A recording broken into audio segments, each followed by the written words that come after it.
Welcome दोस्तों। आज हम लेकर आए हैं एक बेहद डरावनी और रहस्य से भरी कहानी, नीलकर साहिब का श्राप। एक ऐसी हवेली की कहानी जहां रात होते ही अजीब आवाज़ें सुनाई देने लगती हैं और बरसात की अंधेरी रात में लाल लालटेन लेकर कोई फिर से लौट आता है। तो लाइट्स ऑफ कर लो, हेडफोन लगा लो और तैयार हो जाओ इस खौफनाक सफ़र के लिए। अगर कहानी पसंद आए तो चैनल को सब्सक्राइब और वीडियो को शेयर ज़रूर करना। बहुत साल पहले इस गांव के लोग रात में घर से बाहर नहीं निकलते थे, क्योंकि जैसे ही अंधेरा होता पहाड़ी पर बनी पुरानी नील कोठी से अजीब आवाज़ें आने लगती थी।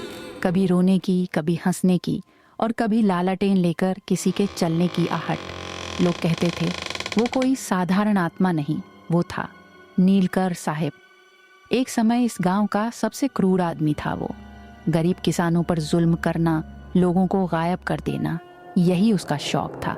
लेकिन एक तूफानी रात रहस्यमयी आग में वो अपनी ही नील कोठी के अंदर जिंदा जलकर मर गया। उसके बाद कई साल बीत गए। सबको लगा कहानी खत्म हो चुकी है, लेकिन उस बरसाती रात नील कोठी का बंद दरवाजा फिर धीरे धीरे खुलने लगा। क्रियीक और अंधेरे के अंदर से एक ठंडी आवाज गूंजी, मैं फिर लौट आया हूँ। नीलकर साहब खुद भूत बनकर लौट आया। बहुत साल पहले नदी के किनारे एक विशाल नील कोठी खड़ी थी। उस हवेली का मालिक था एक क्रूर अंग्रेज नीलकर साहब, एडवर्ड हेनरी। गांव वाले उसे इंसान नहीं, दानव कहते थे, क्योंकि वह किसानों से जबरदस्ती नील की खेती करवाता था। जो उसका विरोध करता वह कभी जिंदा नहीं बचता। एक बरसाती रात गांव वालों ने विद्रोह कर दिया। गुस्से में सब मशाल लेकर नील कोठी को घेर लेते हैं। धड़ाम धड़ाम। लेकिन अजीब बात यह थी, उस रात के बाद किसी ने भी नीलकर साहब को नहीं देखा। कुछ लोग कहते थे वह भाग गया, और कुछ कहते थे उसी हवेली के अंदर उसकी मौत हो गई। उसके बाद शुरू हुई अजीब घटनाएं। रात में नील कोठी के अंदर रोशनी दिखाई देती, जबकि वह जगह कई सालों से खाली थी। लोग कहते थे आधी रात के बाद टूटी बरामदे में एक अंग्रेज साहब घूमता दिखाई देता है। उसके हाथ में पुरानी छड़ी होती और आंखों में भयानक गुस्सा। सूरज ढलने के बाद गांव वाले उस रास्ते से गुजरना बंद कर देते। लेकिन एक दिन नए स्कूल शिक्षक रमेन बाबू ने इन कहानियों को अंधविश्वास कहकर हंसी में उड़ा दिया। वह गांव के पास किराए के घर में रहते थे।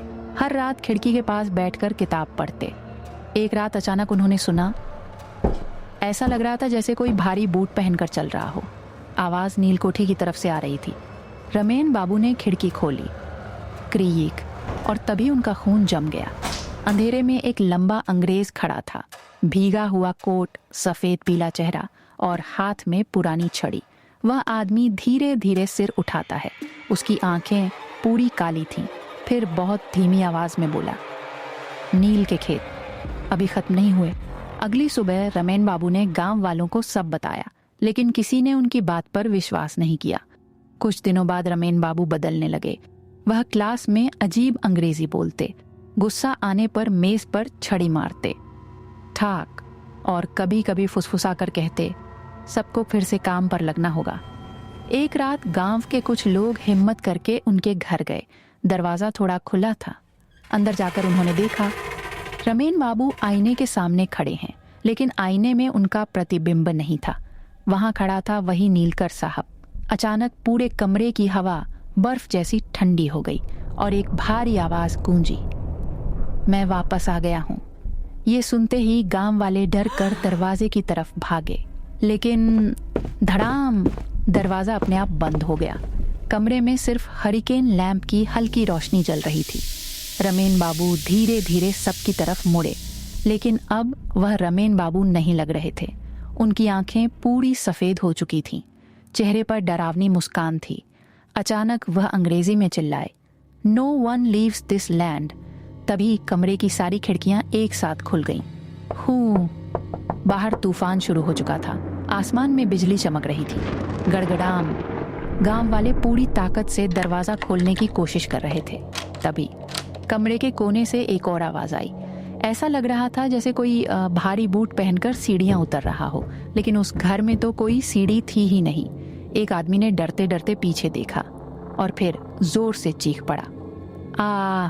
दीवार पर धीरे धीरे एक काली परछाई उभर रही थी, एक लंबे आदमी की परछाई, सिर पर पुरानी अंग्रेजी टोपी। वह परछाई धीरे धीरे बड़ी होने लगी और फिर छिश, दीवार को चीरकर बाहर आ गया वही नीलकर साहब। उसका शरीर आधा सड़ा हुआ था, भीगे कोट से कीचड़ टपक रही थी और गले पर गहरा निशान था, जैसे किसी ने उसे फांसी दी हो। वह सबकी तरफ देखकर धीरे बोला, तुम लोगों ने सोचा था मुझे मारकर खत्म कर दोगे? अचानक रमेन बाबू जमीन पर गिरकर कांपने लगे। उनके मुंह से किसी और की आवाज निकल रही थी। वो अभी भी इस घर के नीचे है?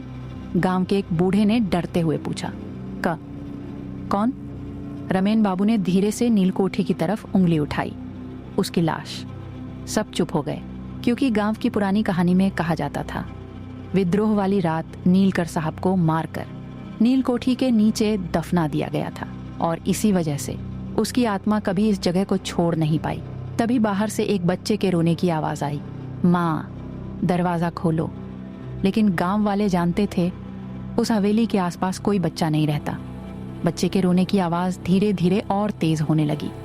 माँ दरवाजा खोलो। उस आवाज को सुनते ही सबके शरीर में सिहरन दौड़ गई, क्योंकि वह किसी सामान्य बच्चे की आवाज नहीं थी। उसके भीतर एक अजीब खोखली गूंज थी। बाहर तूफान और भी भयानक हो चुका था, गड़गड़ाम। रमेन बाबू अचानक कांपते हुए उठ बैठे। उनकी आंखें पूरी उलट चुकी थीं। वह फुसफुसाए, दरवाजा मत खोलो, वो इंसान नहीं है। लेकिन तभी दरवाजे पर छोटे छोटे हाथों की आवाज आने लगी। एक युवक खुद को रोक नहीं पाया। वह बोला, शायद सच में कोई बच्चा है। वह धीरे धीरे दरवाजे की तरफ बढ़ा। गांव का बूढ़ा आदमी जोर से चिल्लाया, नहीं मत खोल। लेकिन तब तक दरवाजा खुल चुका था। बाहर कोई नहीं था, सिर्फ कीचड़ पर छोटे छोटे गीले पैरों के निशान, और वे निशान सीधे नीलकोठी के अंधेरे गलियारे की तरफ जा रहे थे। अचानक हरिकेन लैंप बुझ गया। पूरा घर गहरे अंधेरे में डूब गया। फिर गलियारे के अंदर से एक बच्चे की हंसी सुनाई दी, ही। अगले ही पल वह युवक जोर से चीख पड़ा। जब लोगों ने रोशनी जलाई तो सबका खून जम गया।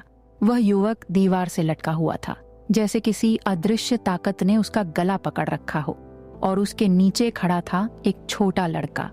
उसका शरीर कीचड़ और खून से सना हुआ था और उसकी आंखें पूरी काली थीं। लड़के ने धीरे धीरे सिर टेढ़ा किया, फिर टूटी हुई आवाज में बोला, साहब ने मुझे कुएं में फेंक दिया था। गांव का बूढ़ा कांपते हुए पीछे हट गया। वह फुसफुसाया, वो लड़का हरिदास का बेटा है। बहुत साल पहले हरिदास ने नीलकर साहब के अत्याचार के खिलाफ आवाज उठाई थी। अगले दिन उसका छोटा बेटा अचानक गायब हो गया। उसे फिर कभी कोई नहीं ढूंढ पाया। अचानक पूरी हवेली कांपने लगी। दीवारों का प्लास्टर टूटकर गिरने लगा। ऐसा लग रहा था जैसे घर के नीचे से कोई धीरे धीरे ऊपर आ रहा हो। और तभी नीलकोठी की जमीन के नीचे से एक भारी आवाज गूंजी, मुझे मुक्त करो। नीलकर साहब का अभिशाप पार्ट 4, मुझे मुक्त करो। आवाज मानो जमीन के नीचे से आ रही थी, भारी, डरावनी और गुस्से से भरी हुई। पूरी नीलकोठी जोर जोर से कांप रही थी। दीवारों की दरारों से काले धुएं जैसी चीज निकलने लगी। वह काली आंखों वाला छोटा लड़का धीरे धीरे गलियारे की तरफ चलने लगा।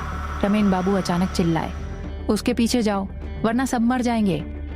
डर से कांपते हुए गांव वाले उस लड़के के पीछे चल पड़े। गलियारे के आखिर में एक पुराना लकड़ी का दरवाजा था। उस पर जंग लगा ताला लटक रहा था। लेकिन हैरानी की बात, ताला अपने आप खुल गया। अंदर एक अंधेरा कमरा था, दीवारों पर पुराने खून के निशान और कमरे के बीचों बीच एक सूखा कुआं। हवा में सड़ी हुई बदबू फैली हुई थी। तभी वह छोटा लड़का कुएं के पास जाकर नीचे इशारा करने लगा। एक आदमी ने हिम्मत करके टॉर्च जलाई और नीचे देखा और तुरंत डर के मारे पीछे हट गया। कुएं के अंदर अनगिनत इंसानों की हड्डियां पड़ी थीं और उनके बीच में लोहे की जंजीरों से बंधा एक कंकाल। उस कंकाल के गले में अभी भी एक अंग्रेजी लॉकेट लटका हुआ था, जिस पर लिखा था E.H. एडवर्ड हेनरी, नीलकर साहब। गांव का बूढ़ा कांपती आवाज में बोला, विद्रोह वाली रात, सबने इसे मारकर यहीं फेंक दिया था। तभी अचानक कुएं के अंदर 2 जलती हुई आंखें खुल गईं। पूरा कमरा बर्फ जैसा ठंडा हो गया। फिर धीरे धीरे एक हाथ ऊपर उठने लगा, सूखा, सड़ा हुआ, लेकिन हिल रहा था। रमेन बाबू अचानक किसी और आवाज में बोलने लगे, मेरा शरीर, मेरा घर, सब वापस दो। अचानक कुएं के अंदर से काला धुआं निकलकर पूरे कमरे में फैल गया। अब किसी को कुछ दिखाई नहीं दे रहा था, सिर्फ एक आवाज सुनाई दे रही थी। ऐसा लग रहा था जैसे कोई कुएं के अंदर से धीरे धीरे ऊपर चढ़ रहा हो। आवाज धीरे धीरे करीब आती जा रही थी। काले धुएं के बीच से धीरे धीरे एक आदमी बाहर निकला। नहीं, वो इंसान नहीं था, वो था नीलकर साहब। उसका शरीर आधा सड़ा हुआ था, गले में जंग लगी लोहे की चेन लटक रही थी और उसकी आंखें आग की तरह जल रही थीं। वह धीरे धीरे चारों तरफ देखने लगा, फिर भारी और डरावनी आवाज में बोला, ये जमीन अभी भी मेरी है। अचानक कमरे के सारे दरवाजे और खिड़कियां जोर से बंद हो गए। धड़ाम, गांव वाले डर के मारे चीखने लगे। तभी वह काली आंखों वाला छोटा लड़का कुएं के सामने आकर खड़ा हो गया। उसने नीलकर साहब की तरफ देखकर कहा, तुमने किसी को नहीं छोड़ा, अब तुम्हें भी कोई नहीं छोड़ेगा। अचानक कुएं के अंदर से अनगिनत हाथ बाहर निकल आए, सफेद, सूखे, कंकाल जैसे हाथ। एक एक करके उन्होंने नीलकर साहब को पकड़ लिया। पहली बार नीलकर साहब डर गया। वह जोर से चीखा, नो! लेकिन वे हाथ उसे खींचते हुए कुएं की तरफ ले जाने लगे। कमरे के अंदर अचानक हजारों लोगों के रोने की आवाज गूंजने लगी। ऐसा लग रहा था जैसे जिन लोगों पर उसने अत्याचार किया था उनकी आत्माएं वापस लौट आई हों। नीलकर साहब आखिरी बार गुस्से से चिल्लाया, मैं फिर वापस आऊंगा। और फिर धड़ाम, उसका पूरा शरीर कुएं के अंधेरे में समा गया। एक पल के लिए पूरी हवेली जोर से कांप उठी। फिर सब कुछ शांत हो गया। काला धुआं धीरे धीरे गायब हो गया। तूफान रुक गया और वह छोटा लड़का भी धीरे धीरे अंधेरे में खो गया। अगली सुबह गांव वाले फिर नीलकोठी पहुंचे, लेकिन हैरानी की बात, कुआं पूरी तरह बंद हो चुका था, जैसे वहां कभी कुछ था ही नहीं। रमेन बाबू भी बिल्कुल सामान्य हो गए। उन्हें उस रात की कोई बात याद नहीं थी। उसके बाद नीलकोठी में फिर कभी कोई अजीब घटना नहीं हुई। लेकिन गांव के बूढ़े लोग आज भी कहते हैं, बरसात की रातों में अगर कोई उस नीलकोठी के पास से गुजरे तो जमीन के नीचे से आज भी एक भारी आवाज सुनाई देती है, ये जमीन मेरी है।